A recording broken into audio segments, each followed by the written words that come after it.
Yo, what is going on YouTube? I am Germ here. Thank you guys so much for checking out this banger of a video. I would appreciate it a ton before we get into it if you dropped a like on it real quick. Helps out the video and my channel a ton. And consider checking out the first link in the description below, twitch.tv/I_am_germ. Obviously, that's my Twitch channel. I'm going to be streaming there a lot more often in the near future. So check it out. That'd be dope. Let's get into it. So it is that time of the year again to start doing some tier lists. Tier lists have done really well on my channel previously. Last year, they were some of our biggest videos. Power rankings, tier lists, all that good stuff. I think they're really fun and interesting forms of content. Everyone's got an opinion. They obviously make people mad because people disagree and people hate on you. But, you know, get some good discussion going either way. And I definitely want you guys to share all your thoughts and opinions and everything like that. But also understand that my tier list, my power rankings, whatever, is definitely going to be different than yours. And that's totally okay. But we'll get into it. Kicking it off at the bottom, we'll work from the F tier up to the S tier. And first off, I want to talk about Astralis. And we have their roster here. I'll actually show them real quick. White Knight, Zanzara, DeJour, Kabe, and Promiscu. This team is cheap, uninteresting, unexciting. It'll be interesting to see how DeJour does. Can't believe Promiscu still in the LEC. Zanzara, you know, is kind of like the piece that they've been building around. White Knight had some good games here and there. Kabe, I think, is interesting, but like overall, I don't see how this team's going to win a lot of games. I don't expect them to win a lot of games. I think a lot of people were saying that Magic Felix was like the best part of their whole roster last year. And yeah, he's gone, and it doesn't really seem like they have a lot of upgrades or replacements around him. This is a really weird team and roster to me. Yeah, they are F tier. I know you can't really see it, but they are now F tier. Next up, the roster I want to talk a little bit about is SK. Genax, Gilius, Certus, Jezu, and Treats. I can't believe Treats went to SK. I know he had offers from other teams, definitely from some North American teams. It sounds like he didn't have a ton of LEC offers, actually, which is pretty surprising to me, but SK seems like a dumpster fire. They seem like they have bad management, bad coaching, a lot of bad stuff going on. I mean, this team took their MVP candidate in Treats, the guy who almost single-handedly took them to the playoffs, and role swapped him to put their coach as support. Obviously, that doesn't really have anything to do with 2022, but I'm not that high on Gilius coming in. I don't know a ton about Certus. I don't know how he'll do. Yes, I think Treats is going to be a beast, but like, why did you come back to SK? What is this SK roster? I think they're better than Astralis. You know, Genax is fine. Gilius has been good before. Jezu is okay. Treats, I could see being an MVP candidate again, but I mean, this team's just not cutting it for me. You know, call it high F tier if you want. I don't know, but that's looking like an F tier team to me. Next up, I want to talk a little bit about BDS. This team is kind of interesting to me. I feel like a lot of people are kind of overrating them. I feel like I'm not as high on BDS as some other people are right now. Like, yes, I like the direction BDS is going. I think Grabs was an awesome pickup. I think they have some talent. I think they have some good players in place.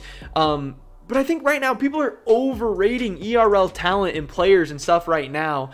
Adam is a nice piece for this team, but Syncroft, Nuclear Int wasn't that great last year. X-Matty, who knows how he's going to do. Limit, not that interesting to me. I don't know. I like what Grab's going to be able to do, but I think this roster is going to take time to build up. In spring split of 2022, I'm not expecting them to come out of the gate super strong. I could definitely see them being one of the weaker teams in the league. So yeah, that's kind of what I'm thinking about BDS. I feel like, you know, this might be one that people disagree with, but I'll put them in C tier, but I have them as like a low C tier, and I could definitely see them, you know, struggling, like I said, out of the gates, especially early.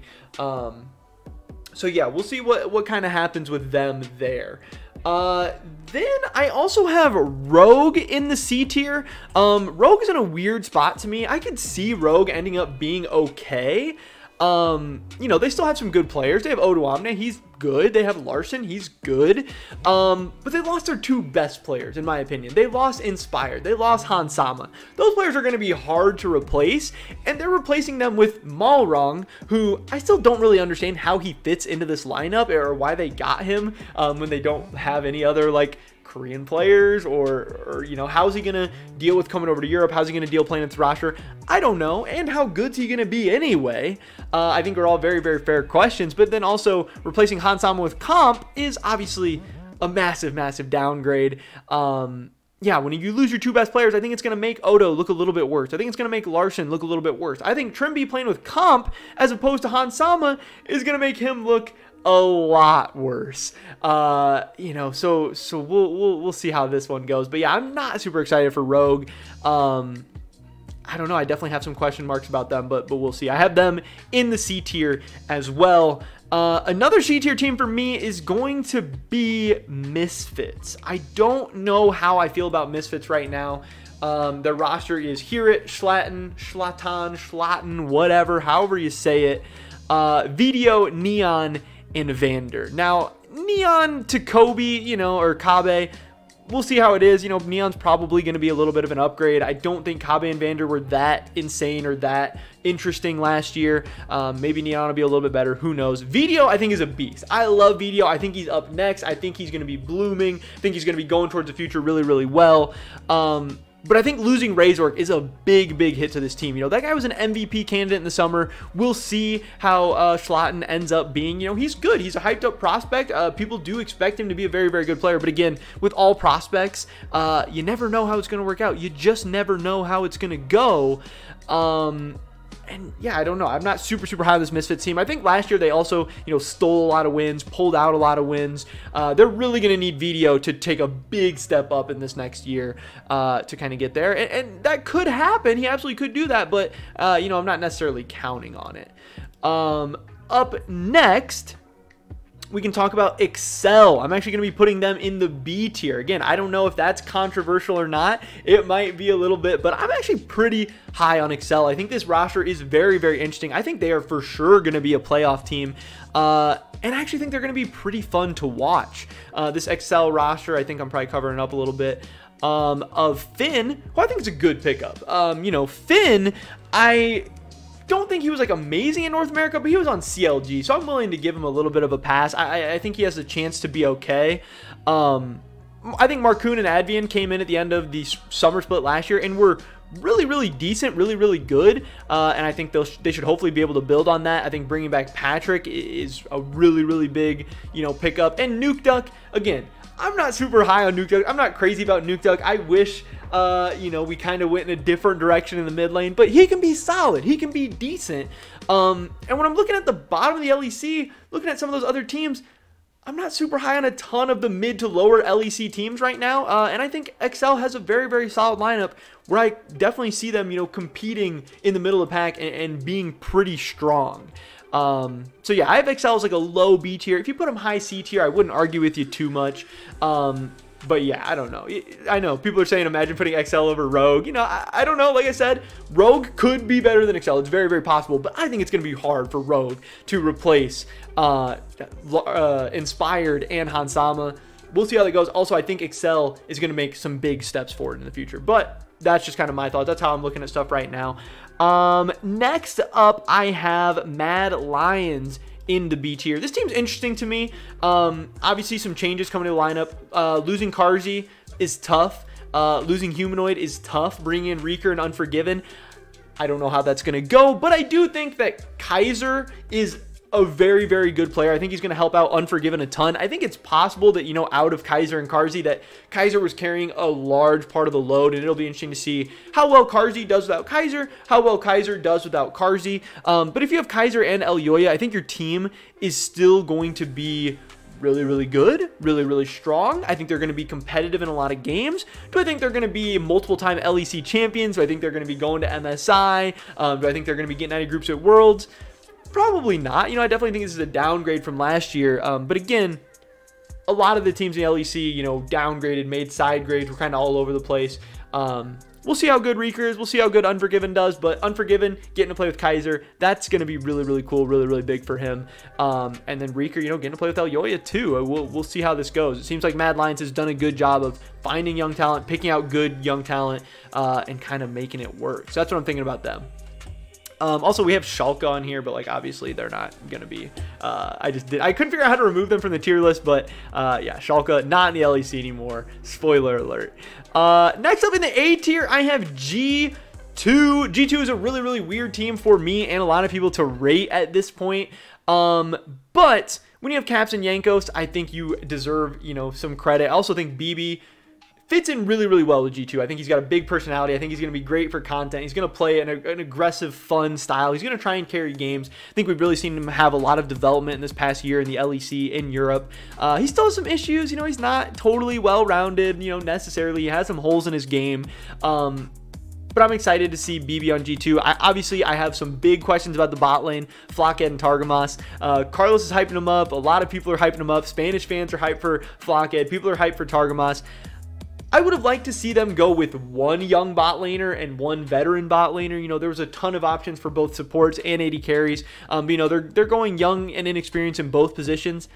It's risky. It could work out really well for this year and the future, or it could work out really poorly for both this year and the future. I don't necessarily love the idea of Caps and Yankos. You know, they're good enough when they're at their best to, you know, be able to make a deep run, be able to take you to Worlds, be able to win all these games. And you're going to use, like, I guess it's not necessarily the prime, but I think Caps and Yankos can get back to their prime. And if they do, I think you'd want to have a more solidified roster around them. But, you know, it is what it is. I think G2 will still be competitive. I can't see Caps and Yankos, you know, being on a team that's not going to be at least pretty good. But it's weird because, like, Flockhead, you know, everyone's saying he got gapped by Attila recently in, like, the ERLs. But also, Carlos is tweeting out how they were, you know, beating EDG in scrims and stuff. So, I don't know. G2's weird to rate. I could see them being really good. I could see them being not so good. I don't know. It's going to be another interesting year. And then up in the S tier, I have Vitality. I'm very excited for this Vitality roster. I think Selfmade was a beast. I think Selfmade was underrated last year. I think people kind of forgot about him because Vitality wasn't that good. He kind of got lost in the shuffle a little bit. But now Selfmade gets to jungle with Alfari and Perks as his solo laners.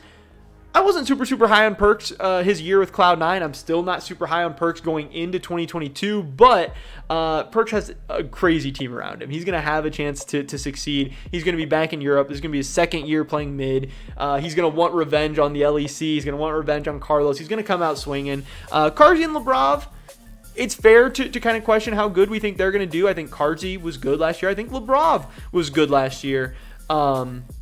We'll see how it goes. But, man, Alfari, Selfmade, Perks, that is a nasty topside. I think it's going to be fun to watch. But, last but not least, in my tier list here, I'm going with Fnatic in the S tier. And as my pick for the best team in the LEC, it might be a little bit of a hot take. I know I kind of figure most people are going to be going with Vitality. Seems like, you know, the super team right now. But look at this Fnatic roster. Now, yes, Wonder, there's some question marks about him. Are we going to get 2019 Wonder, or are we going to get 2021 Wonder? Are we going to get, you know, huge mega carry top Wonder, or are we going to get Yuumi top Wonder?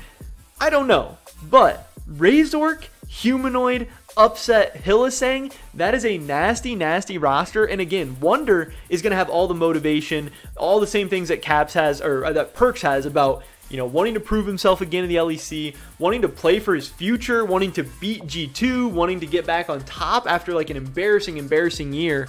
And yeah, I think Fnatic's going to come out really strong. I think this team is really loaded. I think people are kind of underrating them right now. But I think more and more people are starting to realize how nasty this roster is going to be and could be.